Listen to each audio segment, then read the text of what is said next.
The world 10 million years ago was a place both alien and eerily familiar.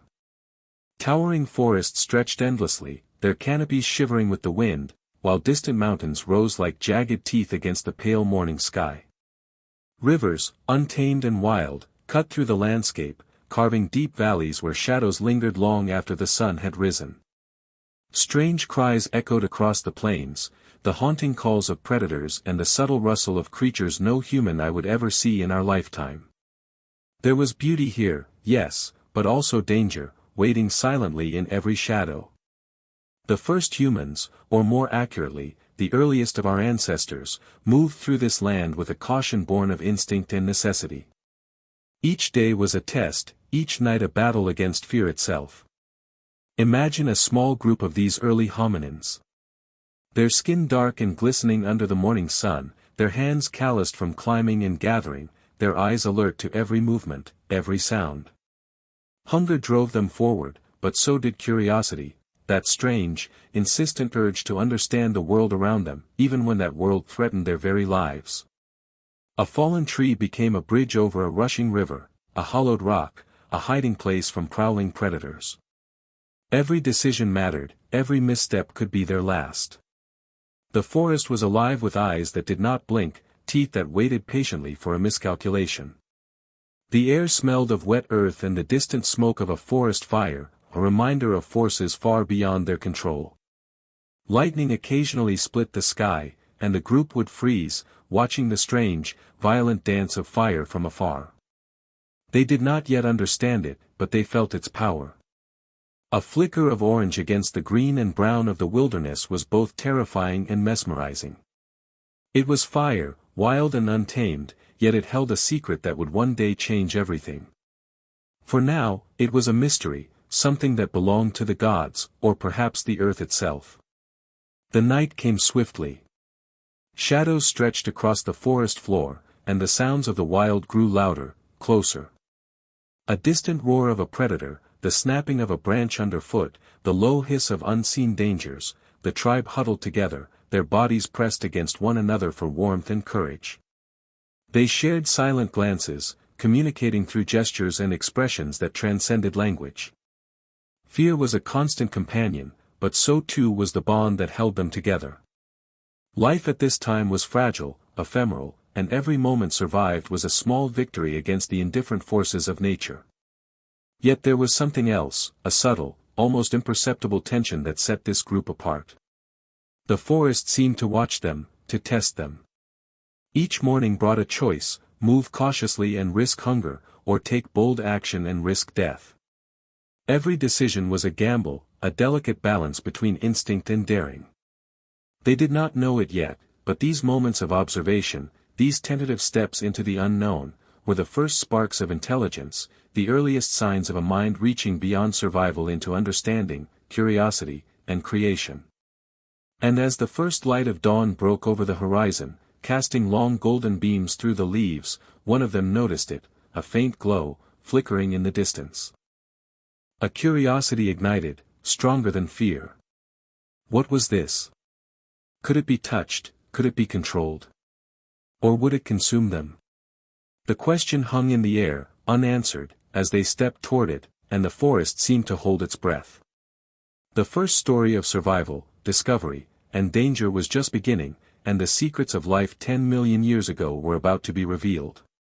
Life 10 million years ago was a precarious balance, a tightrope stretched between survival and oblivion. The earliest humans, or hominins, were small and vulnerable compared to the giants that roamed the forests and plains. Their bodies were wiry but resilient, adapted to climbing, running, and grasping, yet they were never the apex of the food chain. Each day was a test, and each night was a silent trial of endurance. Yet, within this fragility lay an extraordinary spark, the beginning of curiosity, problem-solving, and the first glimmers of intelligence that would one day define humanity. A small group moved cautiously through the underbrush. They were a family, not bound by formal words but by instincts and unspoken understanding. The oldest among them, a figure with lines of experience etched into her brow, led the way. She had survived attacks, droughts, and scarcity. She had learned to read the wind, the sky, and the footprints of predators. Beside her, a younger male, restless and curious, scanned the treetops and listened intently to the forest's whispers. The youngest, barely old enough to understand danger, clung to the warmth of the group, wide-eyed and alert. Together, they formed a fragile unit, each individual vital to the whole, each relying on the other to navigate a world that was both magnificent and merciless. They scavenged, hunted, and foraged with careful precision. Every fruit was inspected, every root tested, every movement calculated. Failure meant death, yet innovation was born in these small decisions. One morning, the youngest observed a termite mound and, with a stick, began to probe it. The elder watched silently, recognizing the spark of learning in this small gesture, a curiosity that could one day change the course of their existence. These were not just random actions, they were the first experiments in understanding the world. But danger was never far behind. In the distance, a low growl warned of a predator that had caught their scent. Their hearts quickened, muscles tensed. The group froze, communicating in subtle gestures, a hand raised, a slight movement backward, eyes locked on the threat. Survival depended on attention, instinct, and the ability to act without hesitation. The predator passed, leaving only the lingering tension and the reminder that life at this time was fleeting, fragile, and entirely dependent on vigilance and cunning. At the same time, subtle transformations were occurring within them. Their brains, still primitive by modern standards, were beginning to recognize patterns, to connect cause and effect. They noticed that certain actions yielded results. A sharp stone could tear meat from bone, a carefully observed waterhole offered predictable sustenance, and certain plants provided not just nutrition but also relief from discomfort. These early hominins were learning, adapting, and teaching each other in ways that transcended instinct alone. Knowledge became a weapon, a shield, and a bond between them. Curiosity, however, was a double-edged sword. One afternoon, smoke curled lazily from a distant forest fire, painting the sky in hues of orange and gray. Fear seized them, yet so did fascination. The group observed the flickering light from afar, hearts pounding with a mix of terror and wonder. Was it danger? Was it a force they could control? Or was it simply an uncontrollable element of the world, destined to consume whatever dared approach? They had no way of knowing, yet the question lingered, planting a seed that would one day grow into mastery over one of nature's most formidable forces. Every day, every observation, and every narrow escape shaped them, molding character and intellect in equal measure. The forest was their classroom, predators their teachers, and survival their ultimate test. Yet, beneath the daily struggle, a deeper narrative was unfolding, the story of ingenuity, curiosity, and the relentless drive to not just exist, but to understand. And then, one evening, as the sun dipped behind distant hills, the elder noticed something strange. The young male had discovered a small deposit of shiny stones, their edges glinting in the fading light. He held one, weighing it, testing it, striking it against another. Sparks flew. The group recoiled at first, startled by the sudden flashes, but the elder recognized the significance. These small stones, and the sparks they produced, hinted at a power they did not yet comprehend.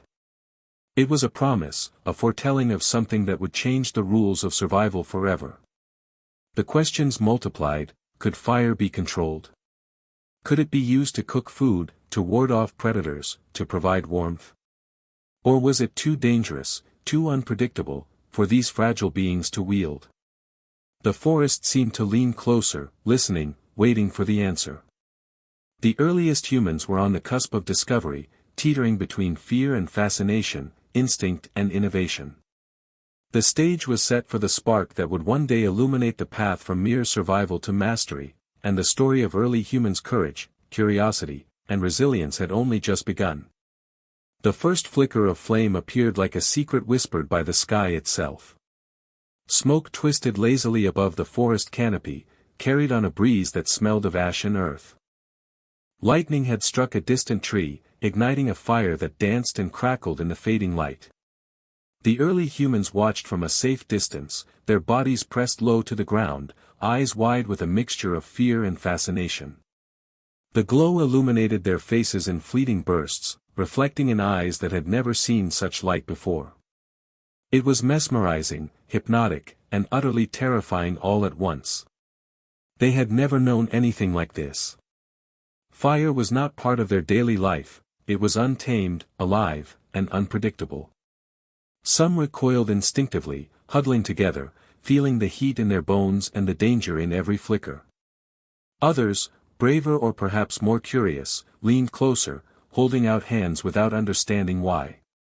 The glow painted their skin gold, illuminating the rough edges of survival, scars from clawed encounters, dirt ingrained in their hair, muscles honed by constant movement.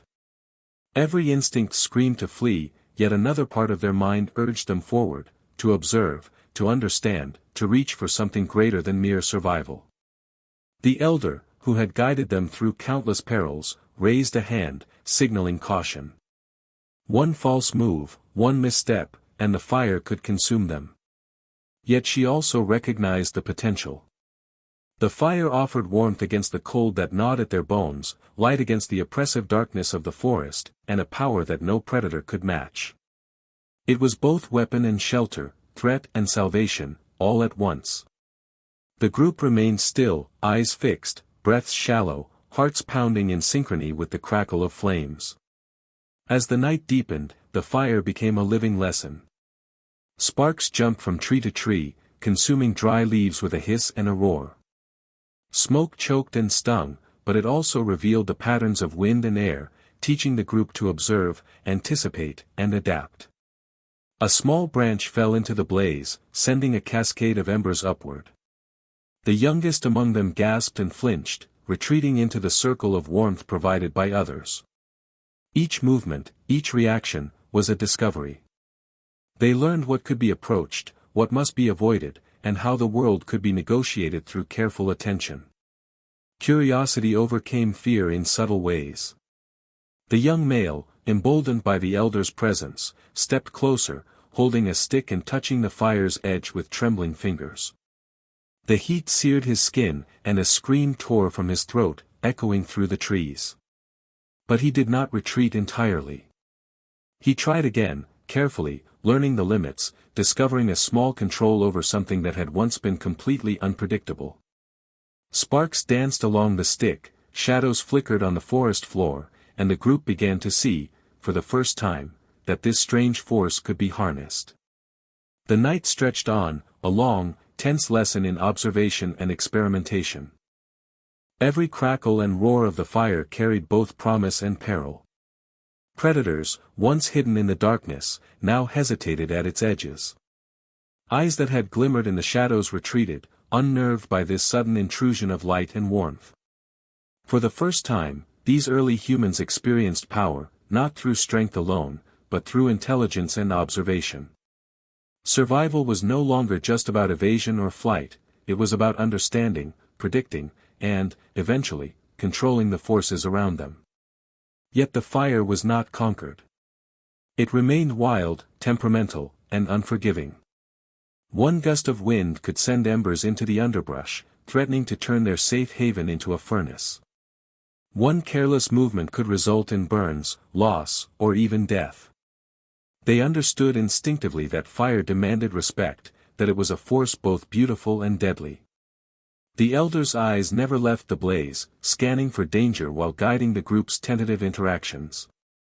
There was a tension in the air, thick and palpable, as though the forest itself was holding its breath, waiting to see if these fragile beings could rise to the challenge or be consumed by it. Morning light revealed the aftermath. Charred leaves and blackened earth bore witness to the fire's power.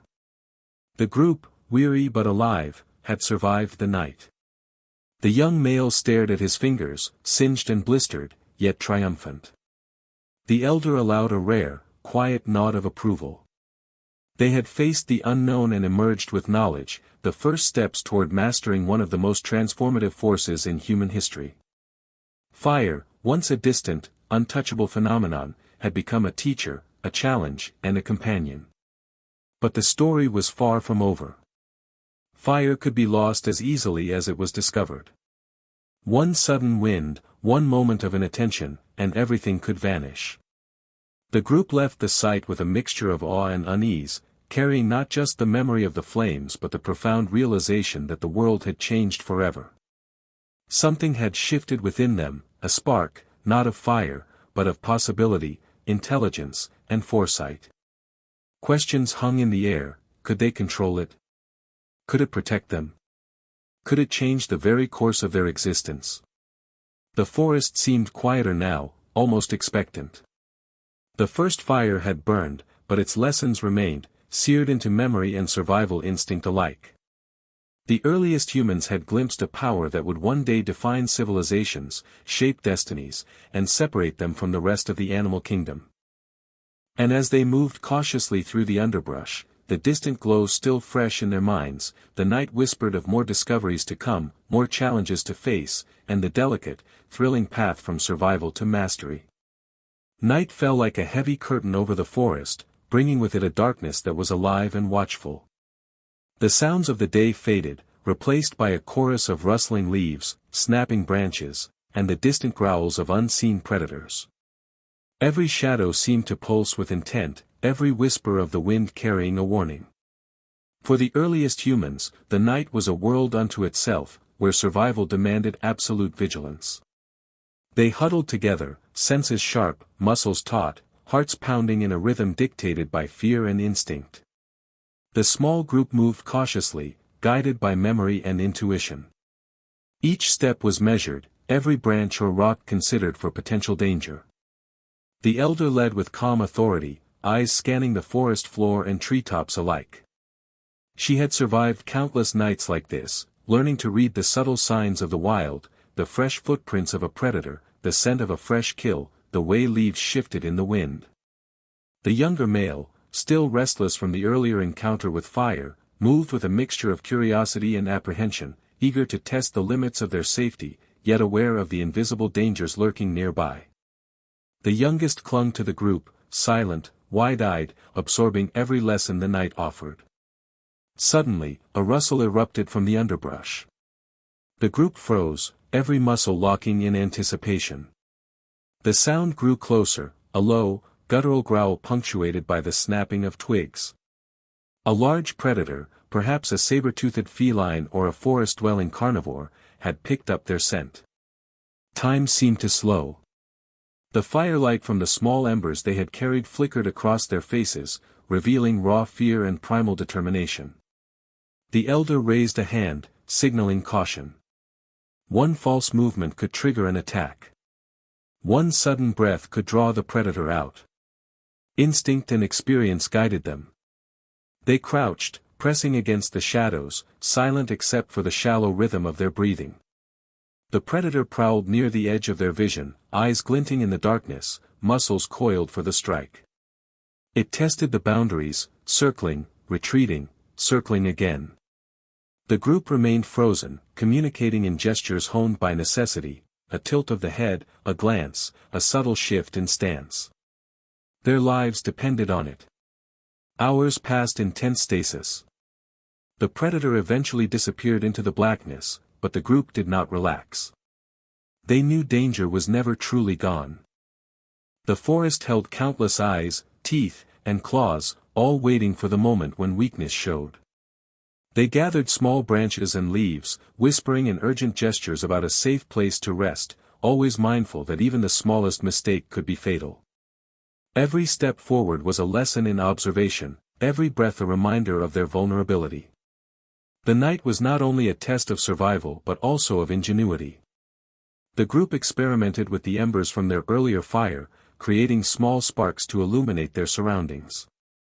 The tiny flames revealed the forest in fragmented glimpses, the glint of eyes in the darkness, the curve of a tree root, the distant movement of a shadow. These sparks were both weapon and shield, offering a fragile sense of control in a world ruled by unpredictability. The elder understood that fire could not banish the night, but it could shift the balance, giving them a fighting chance against the predators that stalked the edges of their consciousness. Yet even as they navigated these dangers, internal tension threatened the fragile unity of the group. Hunger gnawed at them, exhaustion weighed heavily, and the stress of constant vigilance frayed nerves. The younger male argued with the elder over which path to take, a subtle clash of judgment and courage. The elder's voice, calm but firm, guided him back, reminding the group that survival depended not on individual bravery alone, but on cooperation, observation, and patience. Every interaction carried lessons that would shape their ability to navigate future threats. The night deepened further, and a chilling howl split the air. A pack of predators approached, emboldened by the dark. The group huddled closer, backs pressed together, hands clutching rudimentary tools, sharpened stones, sticks, anything that might defend them. The tension was palpable, almost unbearable, as the pack drew nearer. Every sense was heightened, the smell of earth and fur, the faint tremor of the ground under the predator's paws, the whispered communication between tribe members. Survival demanded courage, intelligence, and a profound understanding of timing. At the edge of the clearing, the young male took a risk, thrusting a small burning branch toward the approaching predators. Sparks flew into the darkness, illuminating snarling faces and glinting teeth. The predators hesitated, momentarily startled, giving the group precious seconds to retreat to a safer position. They survived this night, battered but wiser, each member forever changed by the encounter. Fear had taught them vigilance, fire had offered protection, and cooperation had ensured survival. By the time dawn broke, painting the forest with soft gold, the group had endured another night in a world where death lurked in every shadow. They had learned the subtle language of predators, the power of fire as both shield and signal, and the importance of trust and unity. Yet the tension remained, a silent understanding that every night could bring another confrontation, another test of courage, intelligence, and instinct. In the distance, a shadow moved differently than before, deliberate, observing, patient. Something was watching, waiting, calculating. The forest, alive with danger and possibility, held its breath. For the earliest humans, every night was a lesson, and every predator encounter a narrative in which their survival was both fragile and extraordinary. And as they took their first cautious steps toward the morning light, they carried not just the memory of the night's terror, but a growing sense of mastery, the knowledge that with intelligence, courage, and the smallest flicker of fire, they could face the darkness and endure. The forest at night was alive in ways that the earliest humans could never fully comprehend. Shadows shifted like living creatures, carrying the unseen weight of eyes and claws that tracked their every move. A chorus of nocturnal sounds echoed from all directions, the rustle of leaves, the snap of a twig, the low rumble of distant predators that prowled silently through the undergrowth. Every instinct in the small group of early humans screamed that danger was near. They moved cautiously, bodies tense, senses stretched to their limits, aware that one wrong step could mean death. The elder led, her movements deliberate and silent. She had survived countless nights in this unforgiving wilderness and had learned to read the subtle signs of predators, the faintest rustle of underbrush, the way shadows shifted unnaturally, the scent of another being in the air. She glanced back at the younger male, whose restless curiosity often threatened to push him toward recklessness. He paused, feeling the weight of her gaze, understanding that his survival depended not on strength alone but on patience, observation, and deference to experience. The youngest clung to the group's warmth, shivering and wide-eyed, sensing the dangers they could not yet fully name. A sudden rustle shattered the tense silence. The group froze instantly, every muscle locked in alertness. From the darkness emerged the glint of eyes reflecting the faint embers of their fire. A predator had detected their presence. Its movements were deliberate, stalking, testing the limits of the unknown beings that had entered its domain. The elder signaled for the group to remain still. Breathing slowly, silently, they became almost invisible, blending into the shadows, waiting for the predator to pass. But the creature circled, sniffing the air, assessing, calculating. Time stretched unbearably as predator and prey faced each other in a deadly, silent standoff. The forest seemed to hold its breath. One wrong move, one exhalation too loud, could ignite the predator's attack. The young male wanted to flee, to dash for safety, but he remembered the lessons of the fire, that careful observation and courage could bend the rules of survival. Slowly, deliberately, he crouched lower, keeping the flickering embers of their fire between himself and the creature. The predator hesitated, unnerved by the glowing warmth, before retreating slightly, only to circle again. The tension in the group was almost unbearable, each heartbeat echoing like a drum of doom in the dense forest. Hours passed, or perhaps it was only minutes. Time had lost its meaning in the grip of fear. They learned to move with precision, communicating in subtle gestures. A tilt of the head, a hand extended, eyes locked in understanding, each signal conveyed strategy, warning, reassurance. Survival depended on the perfect harmony of instincts, intelligence, and unspoken coordination. Even the youngest, trembling and silent, absorbed these lessons, their fear sharpening awareness and teaching vigilance in ways that words could never express. The group experimented with small, controlled flames, sparks from stones and twigs illuminating the immediate space around them. The fire became more than warmth or light, it was a shield, a fragile buffer against the primal forces that lurked in the darkness. Predators, once confident and daring, hesitated at the edges of this glowing barrier. The embers revealed glimpses of motion, shapes, and danger, giving the humans a fragile advantage that brute strength alone could never offer. Each flicker of light was a lesson, a reminder that intelligence and observation could tip the scales in favor of survival. Still, the night tested them in other ways. Hunger gnawed, exhaustion weighed heavily on their bodies, and the psychological strain of constant threat frayed nerves. Arguments flared, quiet but charged, the younger male impatient, the elder firm in her insistence on caution.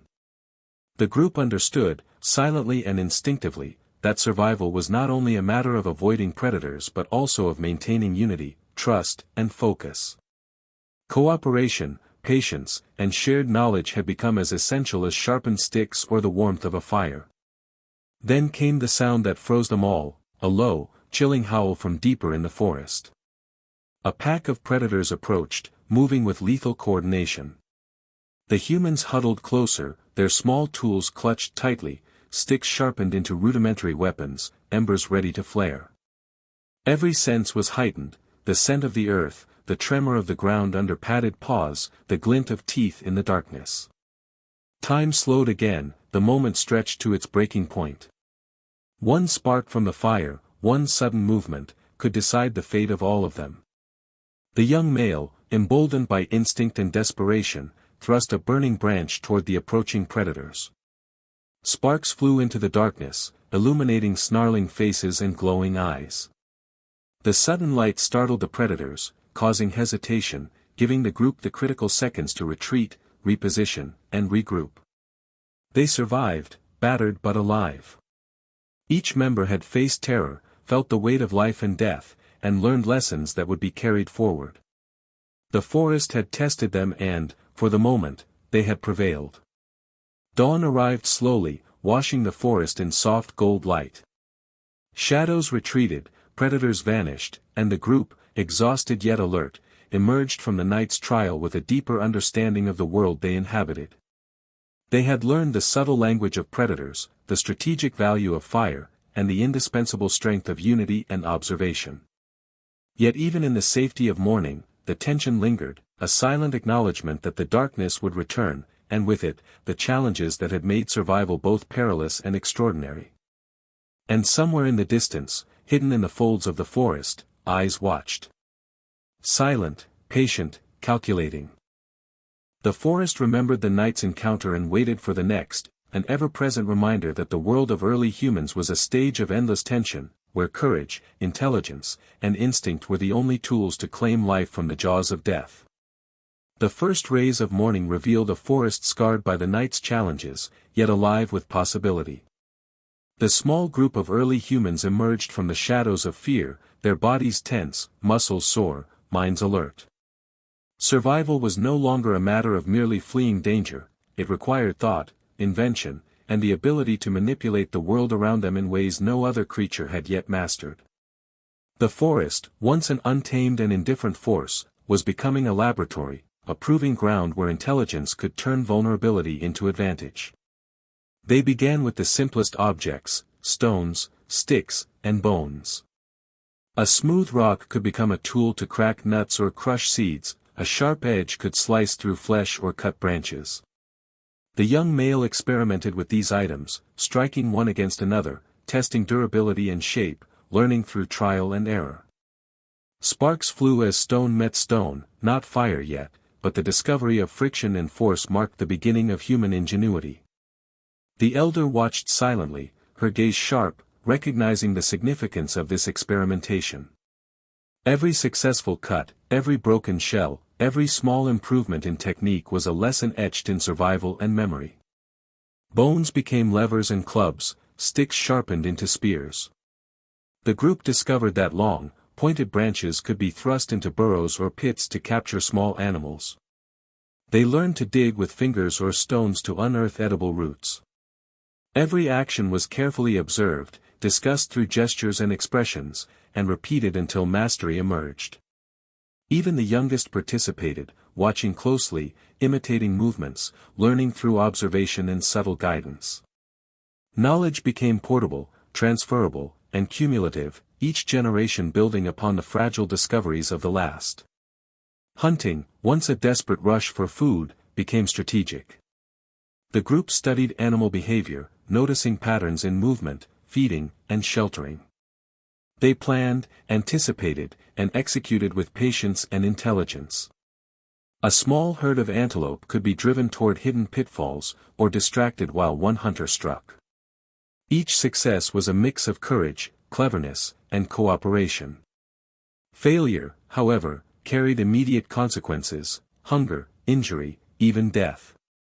The stakes had never been higher, and the tension between risk and reward honed their minds sharper than any blade.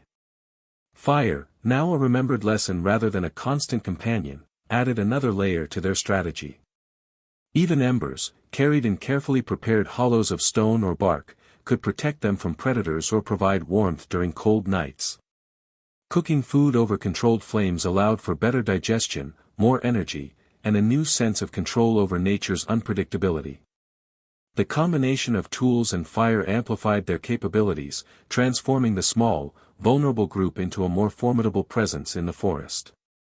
Intelligence, observation, and careful experimentation were becoming weapons as effective as strength or speed. Conflict also emerged, subtle but unavoidable. A rival group had been observed in the distance, eyes watching, evaluating, testing boundaries. Competition for resources, water, edible plants, shelter, and prey, introduced tension that was both social and survival-driven.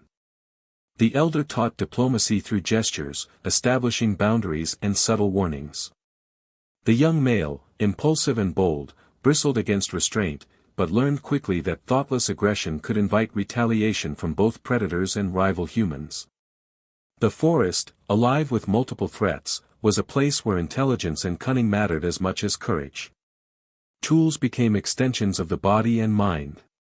A sharpened stone in the hand was no longer just rock, it was power, precision, and protection. Bones and sticks were not just implements, they were instruments of strategy, creativity, and innovation. Every successful use brought pride, relief, and knowledge. The small group began to anticipate problems before they arose, noticing signs of predators, weather patterns, and shifts in plant growth. They learned to store resources, sharpen tools in advance, and manipulate their environment in subtle, intelligent ways. Each day was both a struggle and an education, an intricate dance between fear and curiosity, instinct and intellect. Yet the forest remained indifferent. Sudden storms, predatory attacks, and environmental hazards reminded the group that mastery was never complete, only temporary. Each challenge was a new lesson, every narrow escape a reminder that survival demanded continual adaptation. The young male, now more cautious yet still curious, experimented with new techniques, using stones to crack open larger nuts, creating primitive weapons for both hunting and defense. The elder guided these innovations, ensuring that knowledge was shared, repeated, and internalized.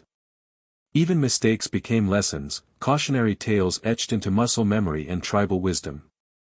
The night brought a new test. A pack of predators approached while the group rested near the fire.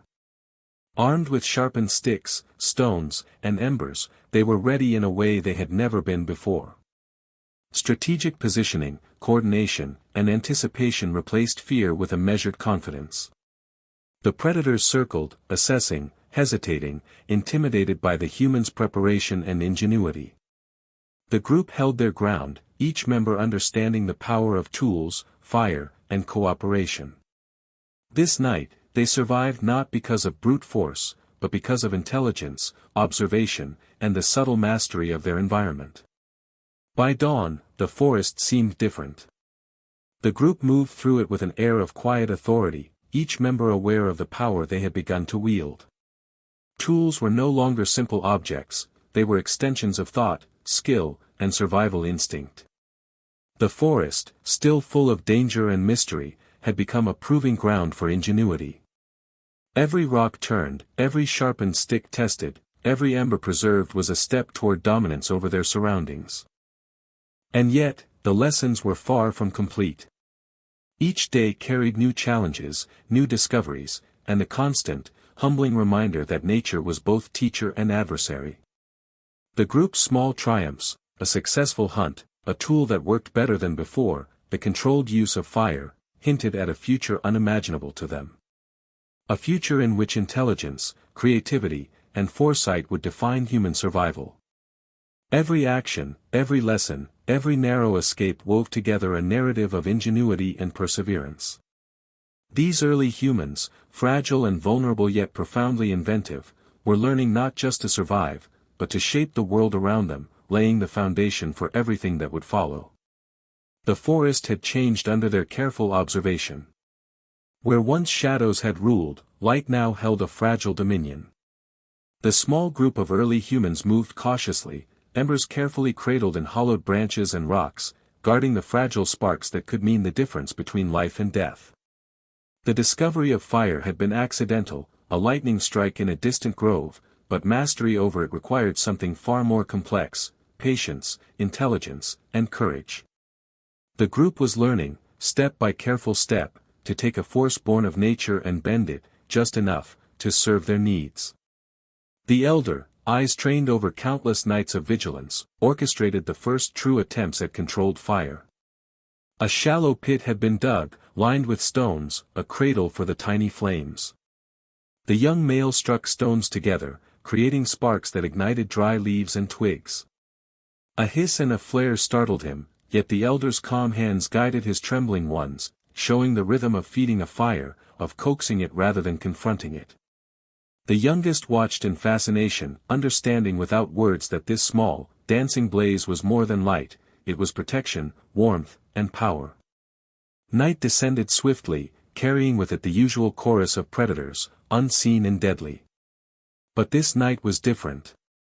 The fire burned steadily, a circle of safety in the forest's oppressive darkness. Its warmth seeped into their muscles and bones, a comfort previously unknown. Shadows flickered, yet predators hesitated, unnerved by the glowing presence. For the first time, the group experienced a sense of control over their environment. Fear remained, yes, but it was tempered by possibility. The fire was no longer a force of the sky, it was theirs to nurture, to protect, to wield. Social bonds strengthened in ways that had been impossible before. The group huddled together around the flames, sharing the first roasted food, roots softened, insects dried, meat made more palatable. Conversation had not yet existed as we know it, but gestures, expressions, and the subtle exchange of glances became a language of trust and cooperation. They shared warmth, nourishment, and the reassurance that they were not alone in the world. Fire became the center of community, the spark around which survival and companionship intertwined. Each flicker of the flame illuminated faces worn by struggle yet glimmering with curiosity and wonder. The first mastery of fire was not without its trials. Sparks leapt unexpectedly, and small embers threatened to ignite the underbrush. Each misstep carried the potential for disaster. Yet each mistake was a lesson. The elder demonstrated how to build barriers, how to anticipate the direction of the wind, and how to feed the fire steadily without letting it rage uncontrolled. The young male began to understand, his earlier impulsiveness tempered by the tangible consequences of carelessness. Every ember preserved became a victory, every successful night a testament to intelligence and foresight. The forest, though momentarily subdued by the glow of their fire, remained a formidable adversary. Noises in the darkness kept them alert, the rustle of leaves, the snap of branches, the distant growl of predators. Every predator encounter tested not only their courage but their ability to act collectively. They learned to position themselves strategically around the fire, to signal silently, to anticipate the approaches of unseen dangers. Survival was no longer reactive, it was premeditated, guided by observation, instinct, and the newfound advantage of light and warmth. Hunger drove experimentation as much as fear. Cooking with fire changed everything. Tubers that had been tough and bitter became soft and nourishing. Meat that had been difficult to chew was transformed, providing more energy for movement and thought. The group began to understand cause and effect in new ways. Heat changed the properties of food, altered the taste, and made it easier to digest. Observation, experimentation, and adaptation intertwined to create knowledge that could be passed from one individual to the next. Fire was no longer just protection, it was a teacher. Yet the triumph of control carried with it a fragile tension. A rival group had been spotted at a distance, eyes observing the flickering lights of the fire from the shadows. Territory, resources, and the promise of warmth introduced the first true human conflict beyond the wild. The elder read the situation carefully, teaching the young male the subtleties of caution and strategy. They prepared for potential confrontation, not with aggression alone but with intelligence, positioning fire as both shield and deterrent. Every ember now held a double meaning, survival and diplomacy, light and power. As the night deepened, fatigue pressed upon the group, yet their vigilance did not waver. The youngest, lulled by the warmth, eventually drifted into the first unprotected sleep, secure only because the group remained alert. The elder watched, a silent guardian, while the young male practiced small experiments with embers, feeding them along the carefully arranged fire pit. The balance between curiosity and caution was delicate, one misstep could turn the evening's triumph into disaster. The tension was palpable, a quiet reminder that mastery over fire was a responsibility as much as it was a reward. By the time dawn broke, painting the forest in pale gold, the group had survived another night, each member profoundly changed. Fire was no longer an external phenomenon, it was an ally, a teacher, and a unifying force. Social bonds had strengthened, curiosity had been nurtured, and intelligence had been exercised under extreme conditions. They had learned not just to survive, but to shape their environment, to anticipate challenges, and to transform raw danger into opportunity. The lessons of that night would resonate across generations, laying the foundation for the future of humanity. Yet questions remained, unspoken and lingering in the air. Could they maintain control of the fire indefinitely? What dangers might emerge from rival groups, from the unpredictability of wind and nature, or from the predators that still prowled in darkness? Could these fragile beings, armed with intelligence and embers, truly master a world that had tested them for millennia? The forest seemed to watch silently, aware of their triumph but ready to challenge them again. And as the first light of morning spread across the leaves and streams, the group took cautious, deliberate steps into a world that was the same and yet utterly transformed by the glow of their first controlled fire. The world was changing, but only in ways that could be perceived by those sharp enough to notice. For the early humans, every day was a tightrope stretched between life and death, where a single misstep could mean oblivion. Predators roamed the shadows, and the environment offered no mercy, yet it was precisely this relentless pressure that forced the mind to stretch, to bend, and eventually to grow in ways no other species could imagine.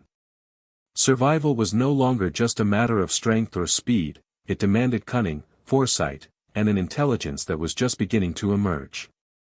Among a small clan huddled near the flickering warmth of fire, the elders began to notice subtle patterns. Certain plants could be eaten without illness if prepared in specific ways, certain stones could shatter to form sharp edges that transformed the hunt. Observation became their silent teacher. One young member of the clan, barely more than a child, displayed a curiosity that bordered on obsession. He would spend hours watching the behavior of predators, noticing how they stalked, paused, and struck. In the eyes of the elders, his fascination seemed reckless, but it was exactly this kind of relentless questioning that would soon prove indispensable. Conflict within the clan subtly shifted the dynamics of intelligence as well. Disputes over the control of fire, over who would lead the hunt, and over the spoils of success forced individuals to think strategically. The strongest could command respect, but the most clever could command influence. Social survival became as vital as physical survival. Decisions had consequences that rippled across the group. A misjudged alliance could lead to the loss of food, or worse, lives. Here, intelligence became a currency, and every observation, every choice, was a gamble that could tip the scales toward life or death. Tool use, once rudimentary, began to take on a deliberate, almost experimental quality. Sticks sharpened against stone could pierce deeper than hands alone, rocks could be fashioned into cutting edges with repeated strikes. These were not merely objects, they were extensions of thought, a way to manipulate the world with precision. There was a tension in every strike, a thrill mingled with fear. One wrong blow could ruin a tool, waste precious time, or even injure the user. Watching young members of the clan experiment with these implements became a study in patience and anticipation, as elders silently weighed the risks of allowing novices to meddle with survival itself. But the greatest leaps in intelligence were forged in crisis. When a sudden wildfire swept through a section of the forest, the clan had to make rapid, life-altering decisions. Paths of escape were not obvious, and the roar of flames forced a kind of problem-solving that was immediate, ruthless, and creative. One elder noticed the wind direction and guided a small group to safety, improvising with broken branches as tools to test the stability of the burning terrain. Another used the fire itself to fend off predators who would have otherwise attacked the panicked survivors. These moments of acute danger, when instinct alone was insufficient, became crucibles for cognitive evolution. They forced the early humans to strategize, anticipate, and adapt in real time. Language, still in its infancy, began to emerge as a tool of coordination. A series of gestures, grunts, and facial expressions evolved into something more nuanced. They became a code, a shared understanding that could convey immediate warnings, indicate sources of food, or suggest defensive strategies. In the heat of a hunt, or in the panic of a natural disaster, these early attempts at communication could mean the difference between success and catastrophe. One young hunter, separated from the group during a predator encounter, remembered the specific signal for retreat taught by an elder.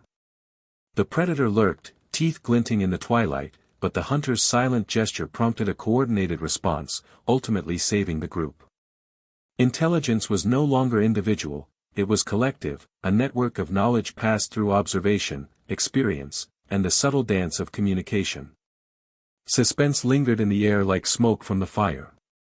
Every experiment carried the possibility of disaster, every new insight the risk of being tested too soon. The clan was learning to navigate a world in which information had value, and yet they were painfully aware of how little they truly understood. One miscalculation, a misjudged hunt, an ignored danger, or an untested tool, could unravel everything. And yet, the very act of surviving these crises nurtured their capacity for foresight. They began to recognize patterns in the environment, to anticipate the movements of predators, and to refine their tools not just for immediate need but for future advantage. Each challenge sharpened the mind, forging an intelligence that would echo through generations. The mastery of fire itself became a silent testament to this growing intellect. Not just as a means of warmth or protection, but as a tool for transformation. Charred wood could preserve meat, embers could be transported to new locations, and smoke could serve as a warning or a lure. The relationship with fire was evolving from fear to control, from chance to strategy. And as they learned to manipulate this power, the clan's understanding of cause and effect deepened. laying the groundwork for the complex problem-solving that would define humanity itself. Yet, even in this moment of fragile triumph, tension persisted. A rival group had begun observing their fire from afar, curious and covetous. Every decision now carried the weight of potential conflict. The clan was acutely aware that intelligence, no matter how advanced, offered no guarantee of survival. It was a game played in shadows, a delicate balance between daring and prudence. The stage was set for an evolutionary leap, one that would not be immediate but inevitable, shaped by fire, conflict, and the relentless pressure of survival. By the time night fell, the clan gathered around the fire, exhausted but alive. Eyes reflected the flickering flames, faces etched with weariness, hope, and an unspoken understanding. Survival was no longer merely physical. It was mental, social, and strategic. Intelligence had become their weapon, and with it came responsibility, risk, and the promise of transformation. In that glowing circle, one could almost sense the first whispers of human ingenuity, an understanding that the mind itself could be wielded as a tool, just as the fire was wielded to reshape the world. As the embers smoldered, the audience is left with a creeping sense of anticipation. What would these early humans do with this nascent intelligence? How would they use it to overcome rivals, tame the wilderness, and perhaps, unknowingly, lay the foundation for civilizations yet to come? The story was only beginning, and the stakes had never been higher. The night was alive with the crackle of fire, and the shadows it cast seemed almost to whisper secrets. For the early humans, the flickering flames were no longer just a source of warmth or protection, they had become a gathering point, a place where the first embers of culture began to glow. Around the fire, stories were told, not with words as we know them, but with gestures, tones, and repeated sounds that carried meaning. These stories were warnings of danger, instructions on survival, and celebrations of triumph. Each tale was a thread binding the clan together, reinforcing their collective memory and shaping the social fabric that would become the backbone of human society. Within this intimate circle, one elder emerged as the de facto storyteller, her hands moving in deliberate patterns as her eyes scanned the faces of the young. She told of a hunt that had gone terribly wrong, of a predator that had come too close, and of the wisdom needed to survive such encounters. The young ones leaned in, their curiosity tempered by fear, learning not only about the world around them but also about the consequences of choices, the importance of caution, and the power of cooperation. In these moments, culture was born, a system of shared knowledge, passed from one generation to the next, rooted in experience and survival. The fire illuminated not just the physical faces of the clan, but also the early contours of human consciousness itself. Rituals began to emerge alongside storytelling. Certain actions became repeated, almost sacred, tied to the life-sustaining fire. Some members would carefully place stones around the perimeter of the flames, creating a boundary against wild animals. Others would collect wood in a deliberate rhythm, ensuring the fire never died. These behaviors were more than practical, they were symbolic. They created a sense of order in a chaotic world, a feeling of control that comforted the human mind. It was in these repeated, mindful actions that the seeds of ritual were planted, hinting at the complex ceremonies and traditions that would define human culture millennia later. Even simple gestures carried weight. A nod, a pointed finger, or a glance could convey warnings or encouragement. The young hunters learned to read these signals with precision, understanding that communication was as vital as strength or speed. One night, when a predator lingered near the outskirts of the camp, a subtle motion from an elder signaled a quiet retreat, avoiding confrontation that could have ended in disaster. The clan's survival depended increasingly on these nonverbal cues, the early threads of language and social intelligence weaving a protective web around the group.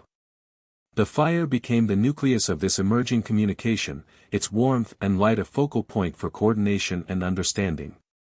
Yet suspense hung in every shadow, for the environment remained unforgiving. While culture and communication were evolving, danger was never far away. Storms could topple trees, rivers could flood without warning, and predators constantly lurked at the edges of perception. Every story told, every ritual performed, was a preparation for the next encounter with these threats. Tension was woven into the very fabric of daily life, sharpening senses, fostering caution, and compelling innovation. In this delicate balance between fear and community, early humans honed their ability to anticipate, to strategize, and to cooperate in ways no other species had managed before. A sense of identity began to form. Individuals were no longer simply members of a group, they had roles, responsibilities, and emerging personalities. The elder storyteller was revered not merely for age but for wisdom. The hunters gained respect for bravery and skill. The gatherers were recognized for their knowledge of plants and edible resources. Even the youngest members, previously considered insignificant, began to show signs of unique contribution, one child's keen eye for tracking, another's clever use of a stick to dislodge insects from a tree.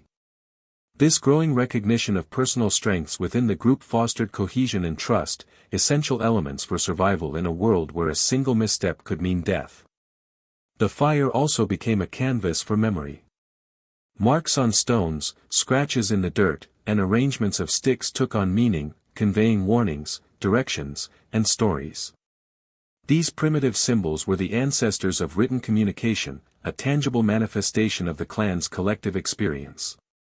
Every mark carried suspense, the danger of misunderstanding, the tension of discovery, and the thrill of comprehension.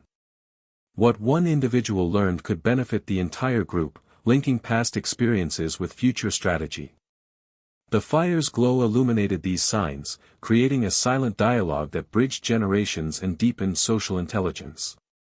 Yet as culture blossomed, external threats intensified. Rival clans observed from a distance, curious or jealous of the controlled fire, of the burgeoning social cohesion, of the knowledge being amassed. Tensions rose quietly, like smoke curling from the fire, subtle, pervasive, and potentially destructive. The clan understood instinctively that their survival depended not only on mastering the environment but also on defending their growing culture, their social bonds, and the precious secrets of fire itself. Every ritual, every story, and every shared glance carried the unspoken urgency of vigilance. By nightfall, the clan gathered again around the fire, exhausted yet enlivened by their collective achievements. The flickering light danced across faces marked with soot and determination. There was a quiet sense of wonder, of connection, and of anticipation, the knowledge they shared, the rituals they performed, and the subtle language they had begun to master were more than survival tools, they were the foundations of civilization itself. The fire had become more than warmth, it was the heart of culture, the catalyst for intelligence, and the crucible in which the human spirit first began to understand itself. And yet, the night remained full of uncertainty. The audience is left with the lingering question, how long could this fragile harmony endure? What new challenges would test the clan's ingenuity, courage, and cohesion? The story of survival, innovation, and culture was only beginning, and the shadows around the fire promised both peril and revelation in equal measure. The morning mist clung to the forest floor as the clan stirred, still wary from the previous night's threats. Survival had always demanded vigilance, but now intelligence and innovation were becoming their greatest weapons. The fire that once merely offered warmth and protection had transformed into a tool of ingenuity, and the early humans were beginning to explore its full potential.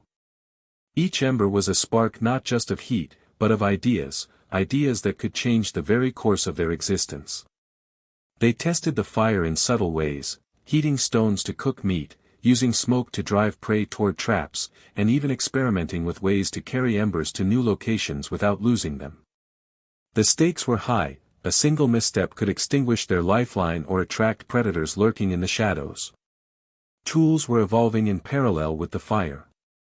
Sharp stones had become chisels and scrapers, sticks had become levers and probes, and bones were fashioned into points and hooks. What began as simple survival implements were now extensions of the mind, reflecting foresight, strategy, and creativity. One young hunter, his hands calloused from repeated practice, demonstrated an ingenious method of combining sharpened stones with a wooden handle to create a spear both deadly and precise. The elders watched with a mixture of pride and apprehension, This innovation could improve the clan's survival chances immensely, yet it carried the risk of injury or misuse. Every experiment was a gamble, every success a small revolution in the art of living. Hunting strategies began to reflect unprecedented coordination. Early humans learned to observe animal behavior meticulously, studying patterns, routines, and vulnerabilities. A single predator could be tracked for hours, its habits catalogued in memory, its weaknesses exploited through careful planning. A small group would position themselves strategically, using natural cover and improvised tools to ambush prey. The thrill of the hunt was not merely physical, it was intellectual. Anticipating movements, calculating risks, and adapting to sudden changes in terrain or animal behavior became exercises in mental agility. In the forest, cunning had begun to outweigh brute strength, and the line between life and death increasingly depended on ingenuity. Yet intelligence alone was insufficient. Coordination and communication were essential, and here, the mastery of fire again played a critical role. Hunters would manipulate embers to create diversionary smoke, signaling others silently while remaining concealed. They would carry small fires to mark trails or create zones of safety, reinforcing both strategic advantage and territorial awareness. Every flicker, every plume of smoke, became a potential signal in a complex network of understanding. The audience is left tense, knowing that a single misinterpreted signal could result in failure, or worse. Suspense lingers because innovation, while promising, is always paired with peril.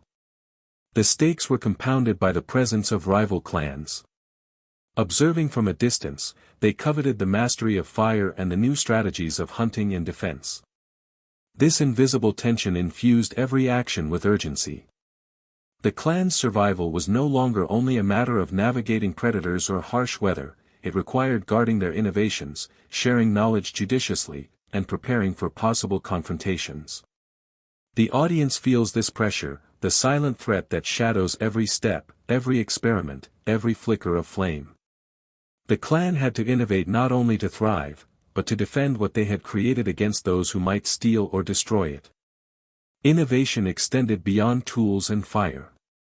The early humans began experimenting with rudimentary shelters, learning to use natural formations combined with sticks, leaves, and stones to create protective structures. These shelters were more than refuge, they represented foresight, planning, and problem-solving on a new level. They provided safety during storms, a vantage point against predators, and a sense of permanence in a world that was otherwise unpredictable.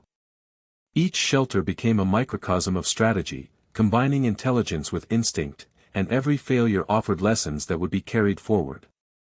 Suspense builds as viewers recognize that the margin for error is razor-thin, survival demands precision and adaptability. Social intelligence deepened alongside technological innovation. Roles within the clan became more defined: strategists, hunters, gatherers, fire tenders, and observers each contributed to collective survival. Trust was paramount, and breaches of that trust could prove fatal.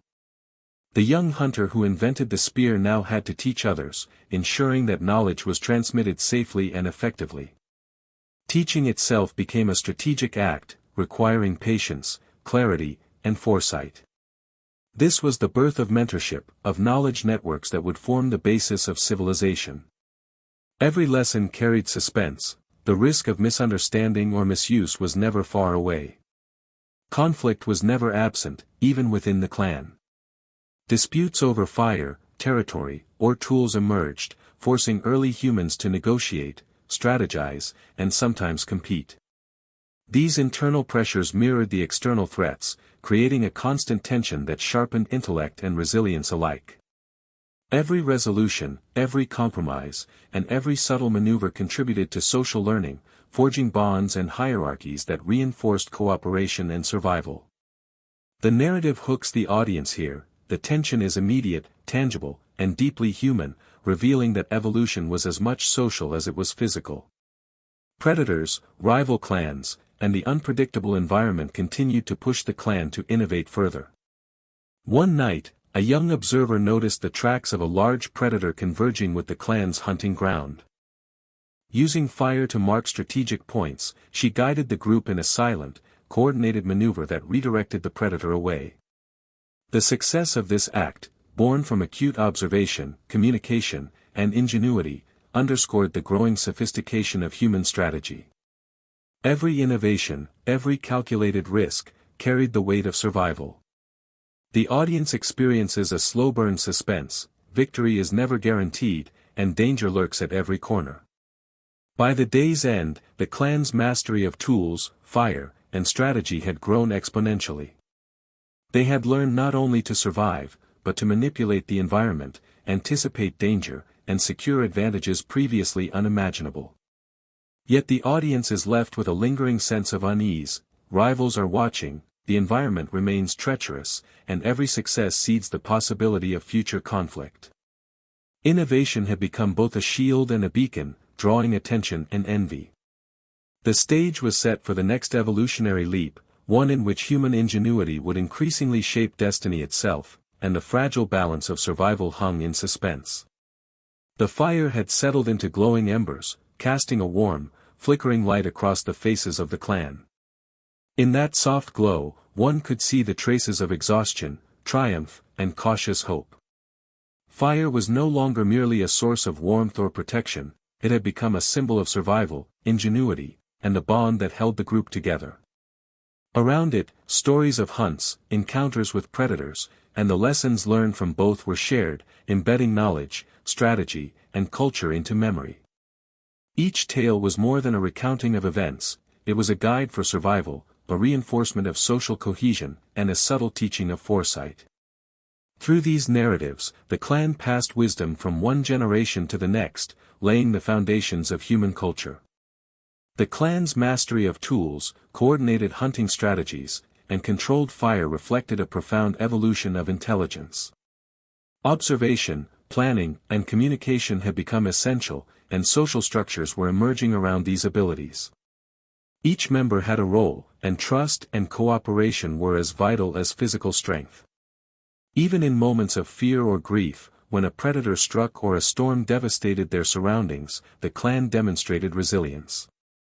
Shadows cast by the fire inspired imagination, subtle ritual, and early symbolic thinking. These sparks of creativity were inseparable from survival, showing that culture and intellect could emerge hand in hand with the struggle to endure. Yet the world remained unforgiving. Predators prowled in silence, rival clans watched from afar, and natural hazards could strike without warning. Every advantage carried risk, and every triumph was precarious. But the clan's ability to innovate, communicate, and adapt allowed them not only to survive but to shape their environment and their destiny. The fire illuminated more than the night, it revealed the early human capacity for intelligence, foresight, and shared knowledge.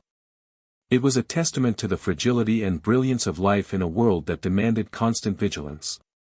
As the embers faded, the audience is left with awe and reflection. These early humans, armed with fire, ingenuity, and cooperation, had achieved what was unimaginable, they had laid the groundwork for culture, civilization, and the future of humanity. Their struggles, innovations, and triumphs echo across millennia, a timeless reminder of the resilience, creativity, and enduring spirit that define humanity.